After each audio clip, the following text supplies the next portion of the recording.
Hello, everyone. Thank you for joining me today. My name is Leonore-Namkha Beschi, and I am the Curator of Interpretation and Engagement at the Art Gallery of Alberta, and this is AGA Live. Now, here at the gallery, we embrace the teachings of Tatawau, a Cree phrase meaning welcome, there is room. And in our house, even a virtual one, everyone is welcome. Now, as the world slowly reopens itself these coming weeks, we continue to make it our priority to help you stay connected to art, creativity, and spend some time with you looking at art together. I am delighted to be your host for this hour and share with you inspirational perspectives around the themes of our current exhibition, Nest for the End of the World. Now, before we dive into the subjects, I'd like to highlight that this is an interactive event, and thus I'd like to hear from you.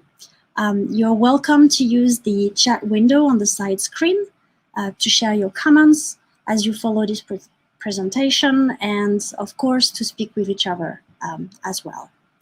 If a question gets unnoticed or unanswered at the time, please know that I will look at the chat log afterwards and get back to you. I will also share on our website a bibliography and bibliography of the links and articles that I refer to during the event. Now, I'd like to start this program quoting Russian filmmaker and writer Andrei Tarkovsky, which I think sets the grounds for today's conversation on this thought-provoking exhibition. So let me put together, there you go. So he once said, some sort of pressure must exist. The artist exists because the world is not perfect. Art would be useless if the world were perfect, as man wouldn't look for harmony, but would simply live in it. Art is born out of an ill-designed world. So for this exhibition, the AGA commissioned 5 artists to envision and create a nest to cope with the end of our world. Whether we think of the rise of nationalism, the clashing of belief systems, the fight to mitigate climate change, or even a sudden surge of a pandemic, for instance. Now, the responses that were created offer some hopeful and optimistic, some are also humorous but also ironic, and we won't be seeing them all today, but they are representative of a wide range of emotions towards this topic. Now, the nest created by those 5 artists and AGA curators can be seen as either places of reprieve, refuge, or rejuvenation in challenging times, as we will discover. And in these days of physical distancing and even isolation, their existence is even more relevant and striking to us. So this exhibition sparks conversations and inspires us to think about what our own personal nest might be. We all face challenges, big, small, in our daily life, and we all wonder what the future might look like. So with that in mind, let us commit to think about the role and purpose of artistic creation in today's world, thinking about social, political, and environmental context as well. So here are my first questions to you. What is the purpose of art, and what can it do for us? How do you connect with an artwork, and by doing so, participate in creating its meanings?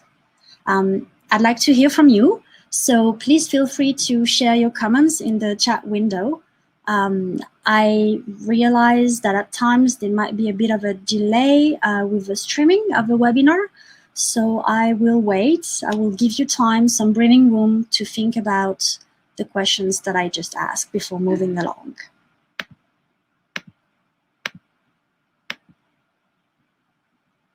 And I'm going to check if there are any comments already.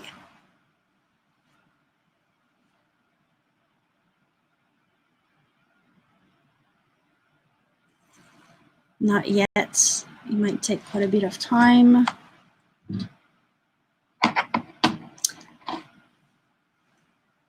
right, so I see Dara says, transform our experience. It can open our minds, Erin says. Art to me is truth, says Teresa. What else? Let's see.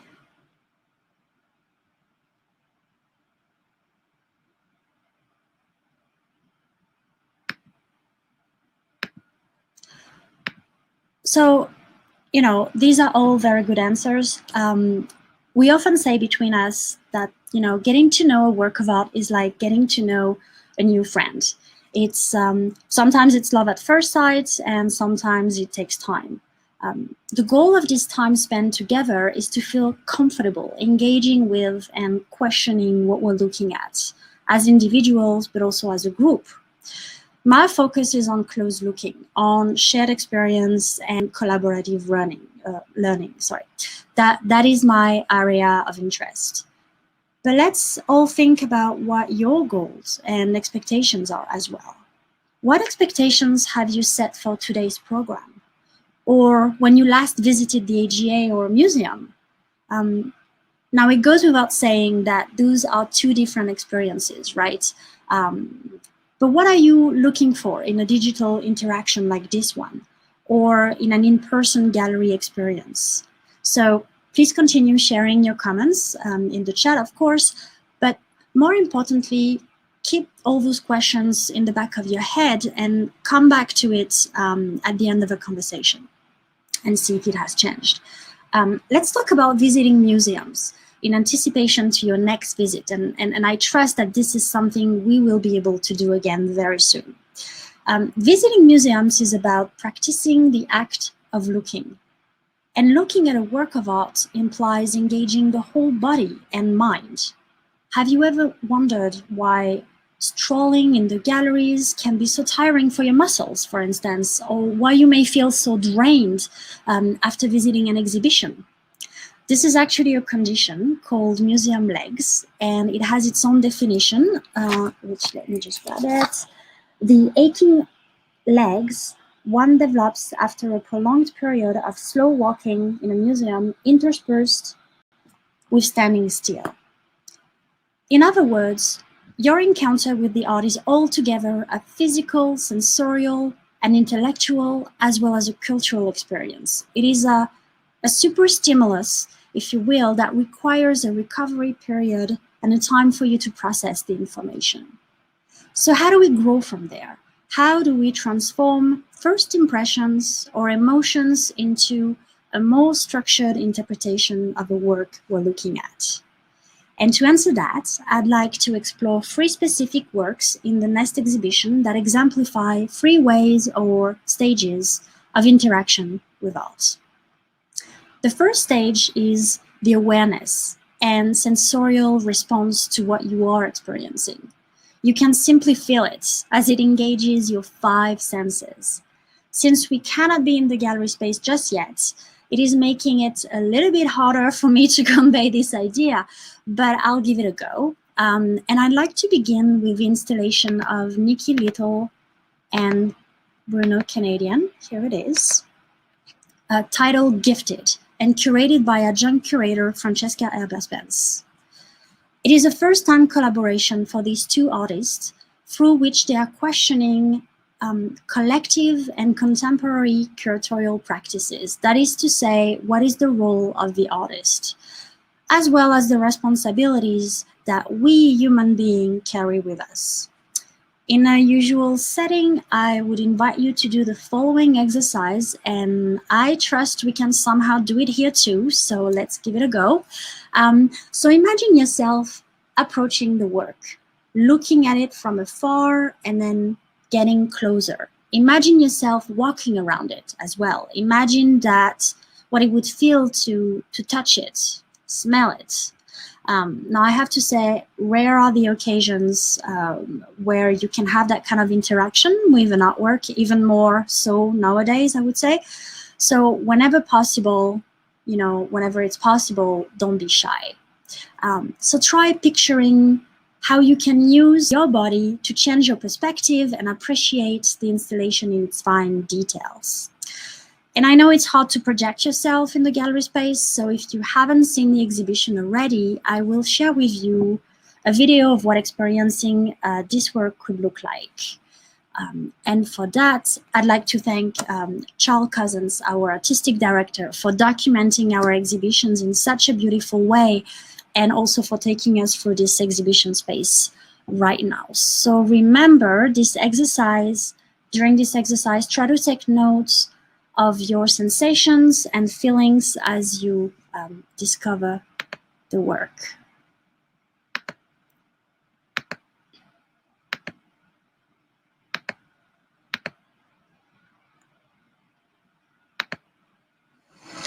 Hello, and welcome to the third floor here at the Art Gallery of Alberta. We're going to be taking a quick look at Gifted by Bruno Canadian and Nikki Little, part of the exhibition Nests for the End of the World.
Let's just go through here.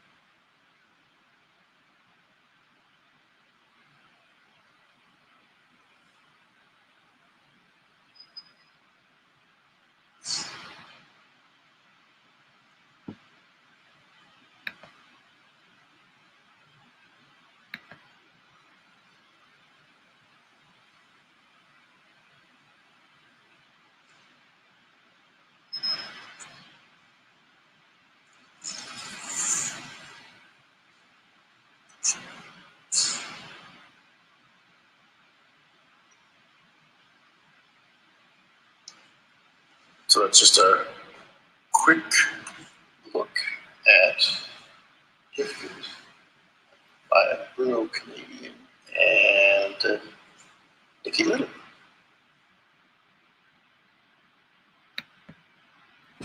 Now, I'd like to go back to this mental image that you've created. And you can choose to close your eyes if you'd like, no judgment, but pick a word that describes best what you just saw. Just one word that you can share with us in the chat window. And I will go check some of your comments and see what comes up.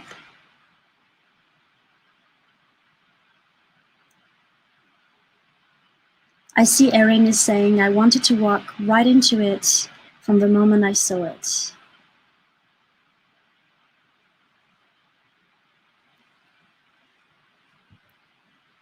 So Della, I saw your question about the projections and I will get back to it later. Now I'm looking for a word. All right, so Teresa is saying calm. What else? Can I hear more words?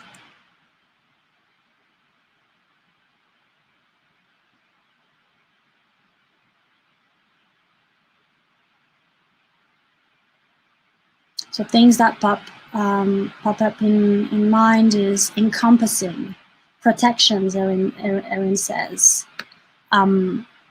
Yeah, so very well. You know, my word would be as well eerie or maybe mysterious. Um, but let's look at the installation again. Let me put the installation back up again. And see how familiar we are with it, and if we can elaborate on its possible meanings already.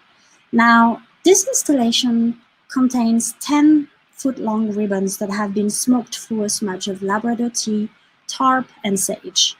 And both artists conceived it as an invitation to an evocative experience of smell and touch. And I think we can all agree that this installation is also a work of labor. We can appreciate the time and hardship that went into creating this structure. To produce this piece, hundreds of ribbons have been manually tied up to the wooden frame hanging from the ceiling. And I don't know if you noticed, but they're just, not hanging there, not touching the floor. The colors of the ribbons reference the colors of the Woodland school of painting, also named Woodland style or legend painting. That is popular with Nikki Little's community of Garden Hill First Nation in northern Manitoba. And it consists in using clean and bright colors with a black outline to represent the natural landscape and the wildlife of this region. So here is an example from our own permanent collection of the Woodland style with two prints of Norval Morisot. On your left, you have a piece called Native Unity, and on your right is Sermon to the Birds, both from the 1980s. I just couldn't resist to show you those two works from our permanent collection. But let's continue our journey through this installation. So the frame of the structure itself is shaped as a star in reference to the seven-pointed star. Its symbolism contains teachings from both Little and Canadian cultures. And it's important to note, of course, that it has different meanings to different indigenous cultures and around the world as well, right, in other cultures. But one meaning, and that's only one, of the seven-pointed star is the seventh generation principle, who is based on an ancient Iroquois philosophy that the decision we make today should result in a sustainable world 7 generations into the future. So that is something interesting to note and remember. Moving on to the work's title now. I invite you to think about and maybe share with us what the word gifted evoked to you and all those the connotations around it. So once again, I will go on the chat and see what are some of the what do you think when you think about the word gifted?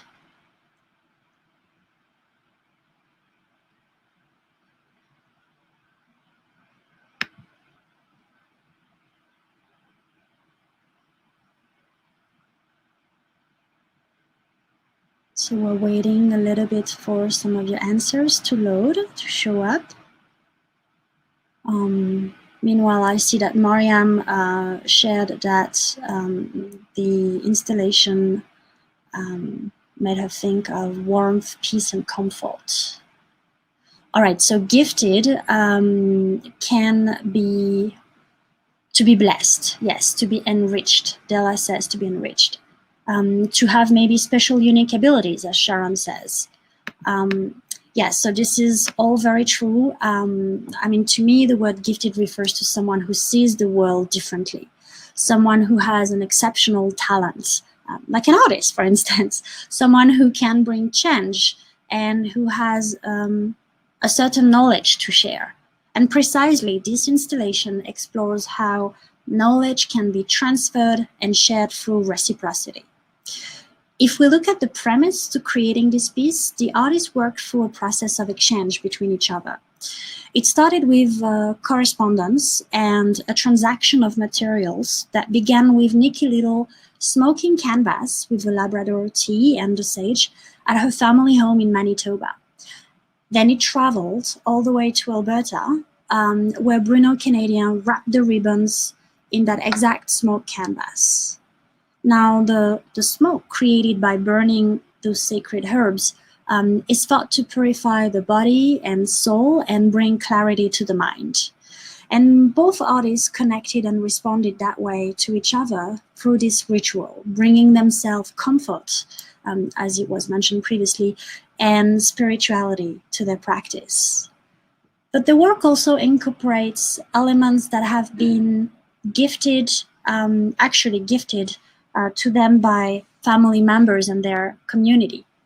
And let me show you what I mean by that. So, as you might recall from the walkthrough, on the two opposite sides of the wall are projections of heirlooms belonging to each artist and also in dialogue with each other, responding to each other.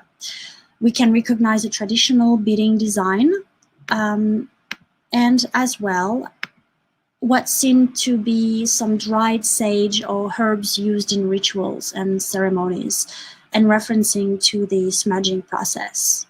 So these gifts contain a particular knowledge linking them to a specific use and history, and these were given to the artist as a legacy of indigenous teachings. Now, that brings us all to think about how this installation also opens up the conversation on the access to knowledge and how most of us feel entitled to knowing about everything. I feel confident to say that in everyday life, I often have this preconceived idea that if I want to know something, I'm just going to ask for an answer, or I do a little bit of research online to access the information. So we often treat knowledge as a commodity, as something that is disposable as well, because what are the chances that we will retain everything that we've learned? But in oral traditions, access to knowledge is gained by merit. You have to prove yourself worthy of carrying this knowledge, as you will be responsible to pass it down to future generations. And Gifted is a piece that explores community reciprocity as a strategy to thrive in the face of adversity. As I also mentioned before, it was made through multiple levels of exchange between the two artists. The process itself, the materials chosen, and the projections of family heirlooms are the manifestation of a memory, moments where both artists felt inspired and rejuvenated. Now, in both of their practices, Bruno Canadian and Nikki Little explore the perceptions of Indigenous identity. And this artistic collaboration highlights the urgency for Indigenous cultural workers from every nation, in every professional field, to share worldviews that are fundamentally different from the ones that are currently in place. This installation is immersive and experiential. It incorporates the notion of sense and touch to evoke memory, teachings, and Indigenous resilience. That is why I described it as, with the prompt, feel it. When we think about art today, contemporary practices tend to be more often interactive and participative experiences for visitors. You're no longer standing in front of the artwork, but you are now part of the work. And by creating immersive and tactile experiences, contemporary artistic productions step away from a more traditional approach, such as looking at a painting, for instance. And by doing that, blur the limits of where art ends and the world begins. Now let's move on to the second type or stage of interaction with a work of art, which I call the structural response, or simply put, how does it work? How do we understand it? And for that, I have chosen the installation called The Needle Woman by textile artist Luan Motino, curated by Catherine Croston. So here is our friend, again, Charles, taking us in a tour. Give me a second. I will taking us on a tour of the work.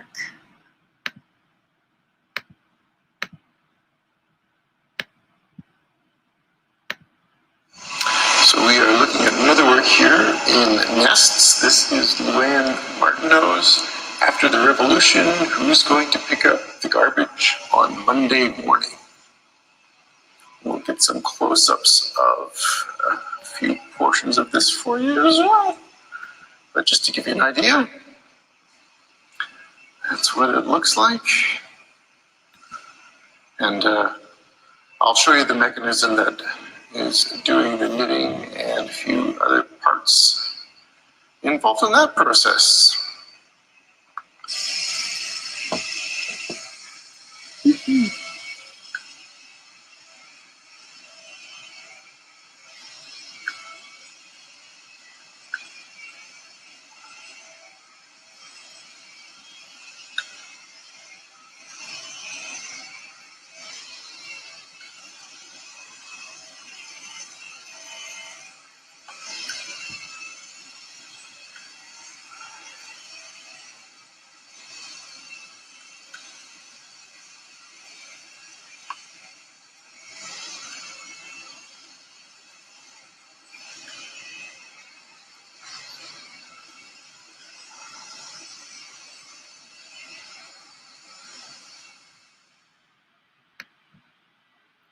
So, Luann Martineau's research practice is a critic of modern and contemporary artistic production.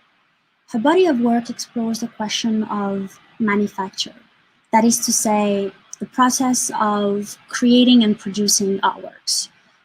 Using traditional craft techniques and materials, she is best known for her felted wool sculptures. Her pieces are often politically and socially engaged and respond to connections made between the processes of craft and artistic creation in general. So, for instance, her work often refers to this long debated narratives of the artisan within the modern and contemporary art world. So let me put the work. Okay. So what can be said about this piece from simply looking at it? This is a sculptural installation designed to produce a knitted I-cord, which is to be turned into a rug. What is interesting here is that the end product is completely dependent on forces outside of the artist's control. First, the yarn donation by the public, which ultimately impacts the aesthetic of the work. The colors and the size of the rug depends on what is received from the community. And then secondly, the outcome of this work also relies solely on the gallery staff to operate the machine, to fit it and stitch the resulting I-cord together into a rug. This installation emphasizes the maintenance work required for it to function. And allow me to go slightly further in details on how the machine works. So here we have the yarn placed into a yarn holder at the feet of a sculpture.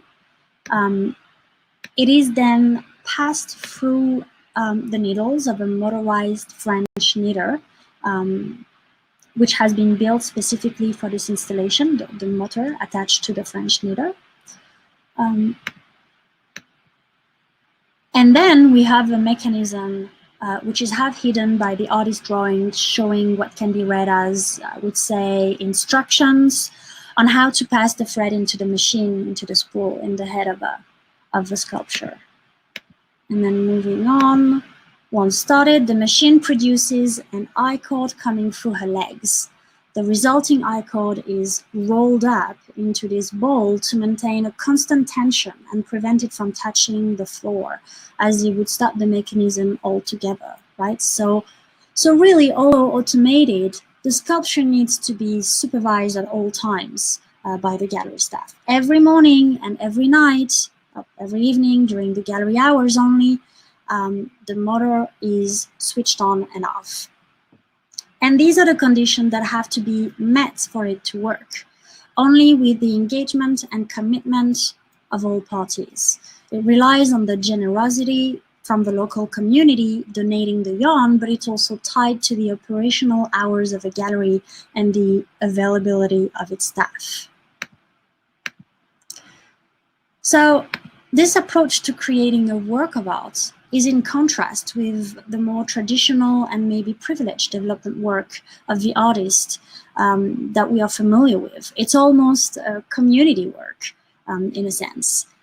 In her artist statements, Martina refers to the Mille Laderman Ukeles and her Maintenance Art Manifesto written in 1969. And I have with me here to share the frame pages of that manifesto alongside with a proposal for an exhibition called Care. So back then, Ukeles developed a series of work calling attention to the place of art development and maintenance within the art world, thinking about the socioeconomic factors that led the act of creation, as well as thinking about the notion of maintenance as essentially uncreative, servicing or the monitoring functions, if you will. So Luan Martino has created innovative textile works for over 20 years. However, she's developed arthritis in her hands, which make it difficult for her to do intricate stitching and knitting. This led the artist to make a creating machine, if you will, to knit for her, where the mechanism is in the head of a sculpture, does all the knitting.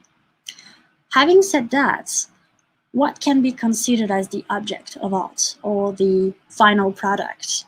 One can consider whether it is the machine itself or the rug produced from using it, or maybe both. So let me show you what the rug looked like. There you go. At its early stages. This photo was taken in the first 2-3 weeks after opening the exhibition last January, after Sharon, one of our volunteers, started stitching the icon into a rug. It has now doubled or tripled in size as the needlewoman continued producing iCode. That was before we closed the gallery.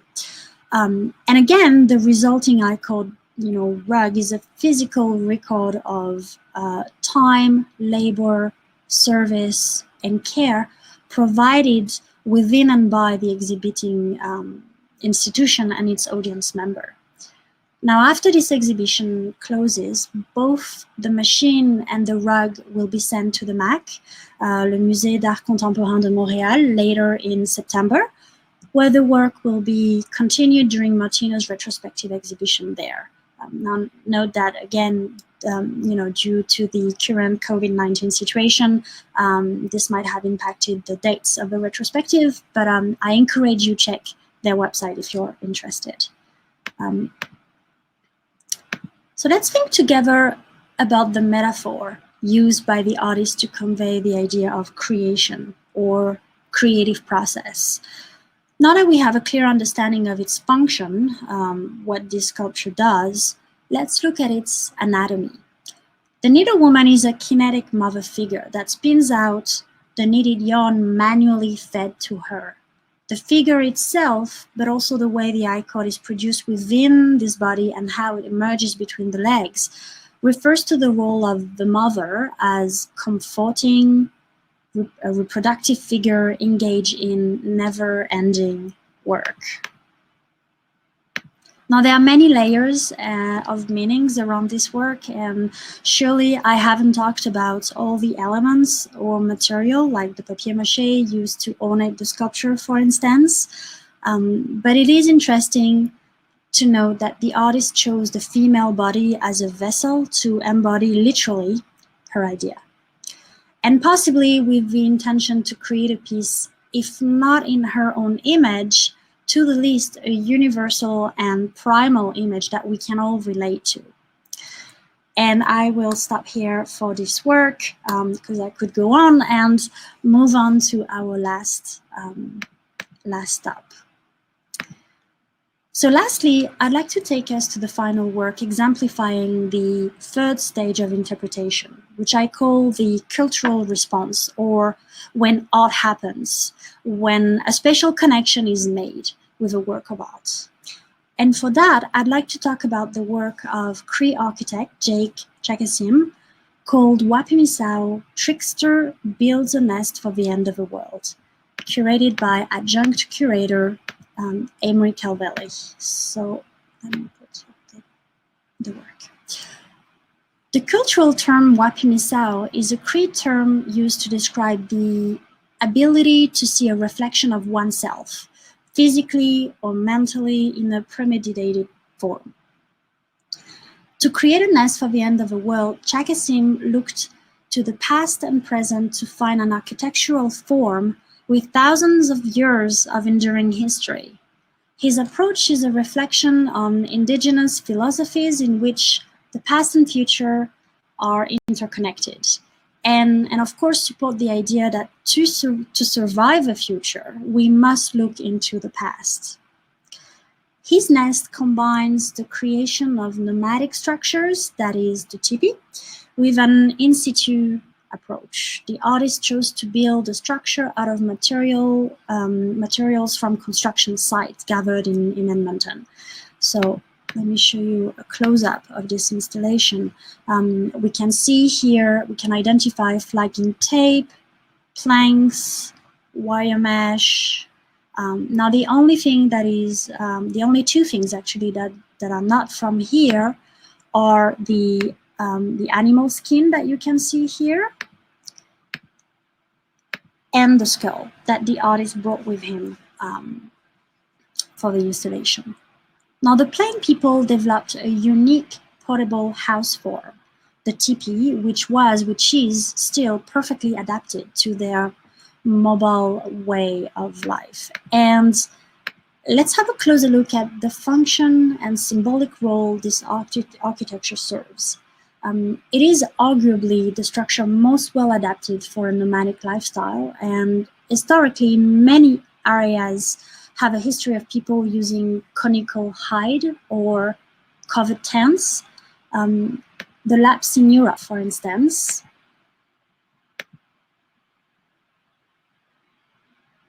So this is an example of a Sami family in front of a goatee, a similar structure as the tipi, taken outside Lavu in Norway around 1900. But also more contemporary to us, we have tribes in Siberia as well. So this particular image is a feature of the work of ethnographer and documentary photographer Allegra Alai, which I recommend for you to go discover online. This image shows a chum shelter, which is another term for a tipi, another type of tipi, of a Nenet people, and is taken from her expedition Woman at the End of the Land in the Yamal Peninsula in northwest Siberia. Her work was taken around 2015. And of course, we have the indigenous population of the Mackenzie area of Canada. So this is a photograph of a Siksika, Blackfoot tipi, from the collection of the Canadian Museum of History for us to refer to. The structure itself is held very sacred by the Plain peoples, who developed powerful symbolic associations between the tipi and the spiritual realm. It represents many things: home, protection from the elements, a sense of community, and a sacred space as well. The floor of a tipi is in the shape of a circle, which represents the earth and the mother figure. It also embodies how everything in the world is connected. The walls represent the sky and the father figure.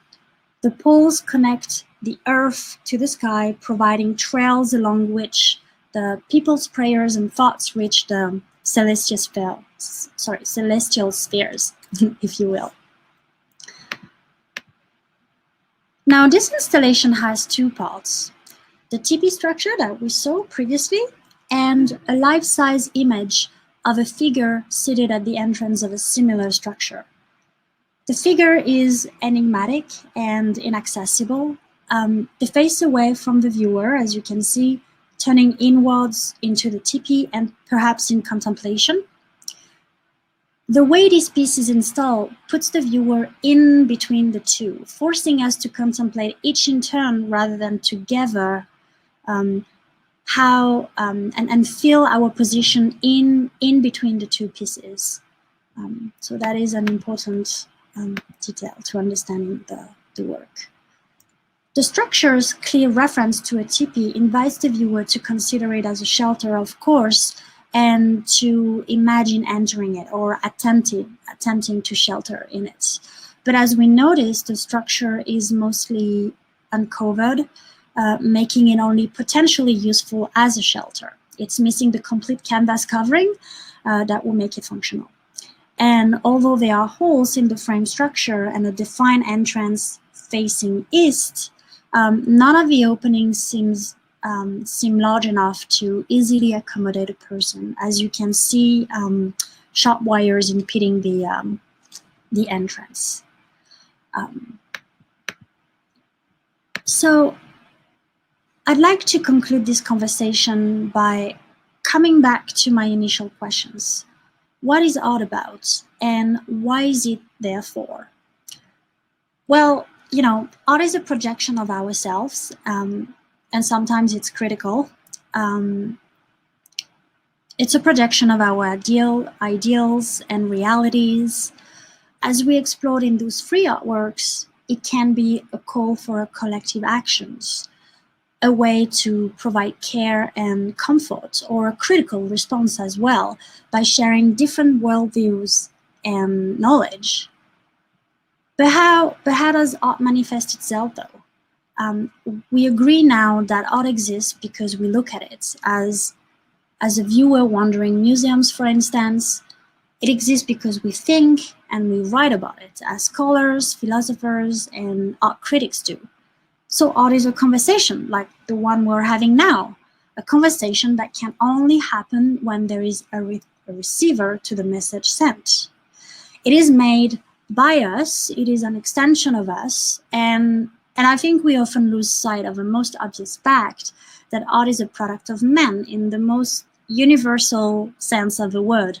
And therefore we are an essential part of its identity, of its purpose, and its meanings. It stems from what we are, what we want, what we love, what we dream about, idealize, and even fear or worship. So how do I look at it in a mindful and meaningful way? When it comes to appreciating or understanding a work of art, it all begins with the following wrong assumption, that the moment we set our eyes on an artwork, we expect something to happen. And it takes you back to my question about the expectations that you may have from a visit at the museum. We expect to be wow, we expect to be amazed at no cost or effort from our side, most of the time. We assume that the simple act of viewing art is self-explanatory, but it requires work.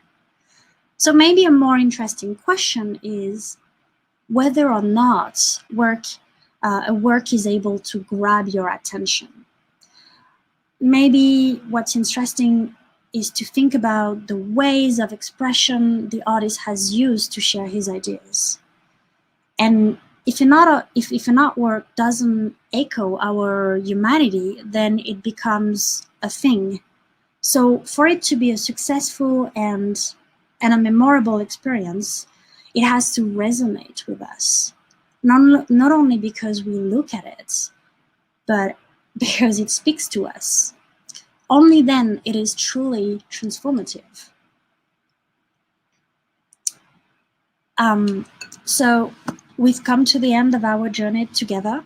The AGA team continues to work hard to bring you art, creative project to do at home and engage with you daily. We also look forward to welcoming you back at the gallery very soon, so stay tuned for an announcement. I thank you for all your comments, and if you have further questions on this exhibition or the artist mentioned, please do not hesitate to email us at marketing@youraga.ca. Until next time, stay safe, stay curious, and stay connected with us. Bye-bye.